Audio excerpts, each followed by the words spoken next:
Lesson start करने से पहले इसके शब्दार्थ देखिए।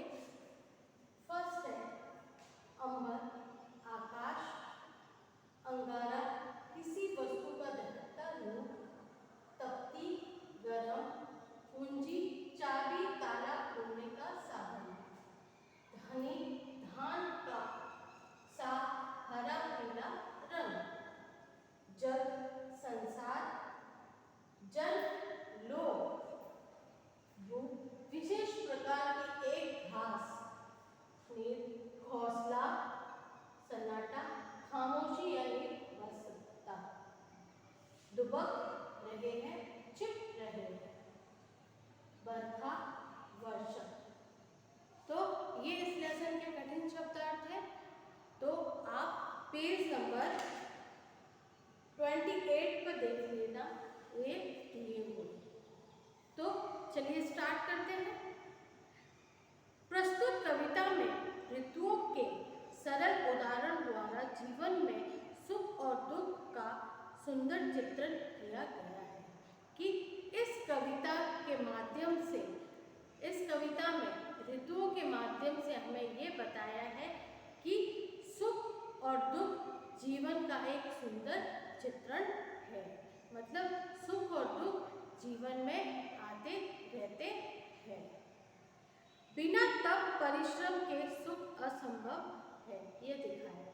बिना मेहनत परिश्रम के सुख प्राप्त करना मुश्किल काम है। तो इस कविता के माध्यम से ये बताया गया है कि मनुष्य को भी तप और परिश्रम करना चाहिए, तभी आपको किसी भी प्रकार का सुख प्राप्त होगा। अगर आप आलस कर रहे हो और हर काम को समय पे नहीं कर रहे हो तो उस चीज को आप प्राप्त नहीं कर पाओगे जिस चीज को प्राप्त करना चाहते हो। तो चलिए स्टार्ट करते हैं कि प्रस्तुत कविता में ऋतुओं के सरल उदाहरण द्वारा जीवन में सुख और दुख का सुंदर चित्रण किया गया है। इनके द्वारा बताया गया है कि जैसे ऋतुएं आती है उसी प्रकार जीवन में भी सुख दुख आते रहते हैं। उनका सामना तप और परिश्रम से करना चाहिए। सुख चाहिए तो आपको परिश्रम करना पड़ेगा। बिना परिश्रम तप के सुख प्राप्त नहीं होता है, यह दिखाया गया है। तो कविता स्टार्ट करते हैं। तपती धरती, तपता अंबर, कण कण बना अंगारा, झुलस रही है हरियाली सारी, झुलस रहा है जग सारा। इस पैराग्राफ में ये बताया है कि इस गर्मी से धरती भी तप रही है और आकाश भी तप रहा है और धरती का कण कण कैसे हो रहा है, अंगारे के रूप में दहक रहा है कि इतनी गर्मी है कि जिससे अंबर और धरती दोनों ही तप रहे हैं और एक एक कण कण अंगारे के भांति दिखाई या महसूस हो रहा है। झुलस रही है हरियाली सारी, झुलस रहा है जग सारा कि गर्मी के कारण पेड़ पौधे प्राकृतिक चीज हरियाली सारी भी जल रही है और झुलस रहा है जग सारा। मतलब जग यानी पूरा संसार भी इस गर्मी से झुलस रहा है। तो कहने का मतलब कि इतनी गर्मी है कि धरती, आकाश, प्राकृतिक चीजें, पेड़ पौधे, हरियाली तथा संसार पूरा तप रहा है। पंछी दुबक रहे हैं नीड़ों में, पशु सब हाफे जाते हैं, छाया भी छाया पाने को सिकुड़ रही है शर्माते। कह रहे हैं कि इतनी गर्मी है कि हर एक वस्तु झुलस रही है, जल रही है? तो पंछी दुबक रहे हैं घोंसलों में। मतलब जो पक्षी है ना, ये अपने घोंसलों में गर्मी के कारण दुबक कर बैठ गए हैं। छाया पशु सब हाफे, मतलब पशु भी सब अपने अपने स्थान ढूंढ रहे हैं जहाँ पर छाया मिल सके। छाया भी छाया पाने को, छाया भी छाया पाने के लिए ढूंढ रही है या प्रयत्न कर रही है। जब ये पेड़ पौधे गर्मी से जल गए हैं या झुलस गए हैं तो छाया कहाँ से प्राप्त होगी? तो छाया भी छाया ढूंढ रही है। सिकुड़ रही है शर्माते, छाया भी वो कह रहे ना सिकुड़ रही है शर्माते हुए। जब पेड़ पौधे हरे भरे नहीं होंगे तो छाया कहाँ से प्राप्त होगी? ऐसा लग रहा है कि छाया भी सीमित दायरे में आ रही है या सिकुड़ रही है। छाया सड़कों पर सन्नाटा, तपी जेठ की गर्मी, सुख गई है दुख खेत की, नहीं नाम की नरमी। कह रहे हैं कि इस गर्मी के कारण सड़कों पर भी सन्नाटा छा गया है। सड़क वगैरह भी सब शांत हो गए।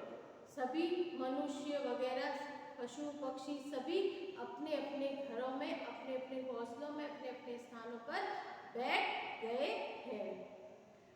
ऐसा लग रहा है कि जैसे तपती जेठ की गर्मी हो, जेठ महीने का मौसम, जेठ महीने का महीना हो। सूख गई मतलब कह रहे कि इस गर्मी के कारण खेतों में जो घास पाई जाती है वह भी सूख गई है। नहीं नाम की नरमी, और नहीं कहीं भी नमी या ठंडक पाई जा रही है। इस गर्मी के कारण सबका हाल बेहाल है। कैसे कि सड़कों पर सन्नाटा छाया हुआ है तथा ऐसा लग रहा है कि जेठ की गर्मी वो, जेठ महीने की गर्मी वो, खेतों में धूप जो घास होती है ना वो भी सूख गई है। कहीं भी नमी का नामो निशान नहीं है। जेठ तपे तो बरखा आए, रिमझिम बरसे पानी, तपन मिटे धरती सारी, लहरे खेत यानी।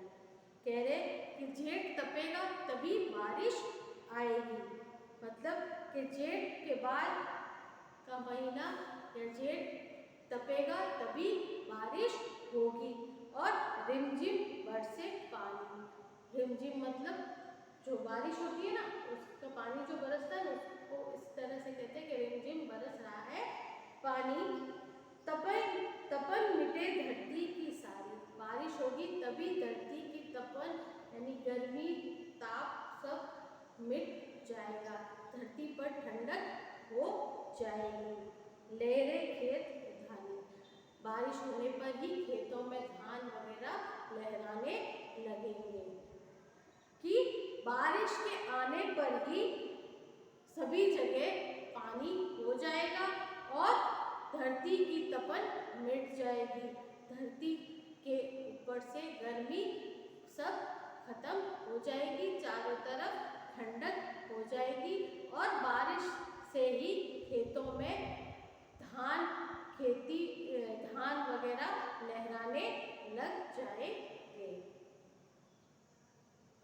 जो जन जितना कष्ट झेलते उतना ही सुख पाते, तपना ही सुख की कुंजी है, सबको बतला जाते। कहते हैं जो लोग जितना कष्ट झेलते हैं ना उतना ही सुख पाते हैं। जो मनुष्य जितना कष्ट झेलता है, जितना दुखी होता है उसको सबसे ज्यादा सुख प्राप्त होता है। तपना ही सुख की कुंजी है, यानी कि जो जितना कष्ट पाकर मजबूत बनता है वो उसको ही सुख प्राप्त होता है। इसे सुख की कुंजी कहते हैं। सबको बतला जाते हैं, ये सबको बताकर जाते हैं या सबको पता होना चाहिए कि जो मनुष्य जितना कष्ट परेशानी दुख को झेलेगा वो उतना ही मजबूत बनेगा। तो इस कविता के माध्यम से ये बताया गया है कि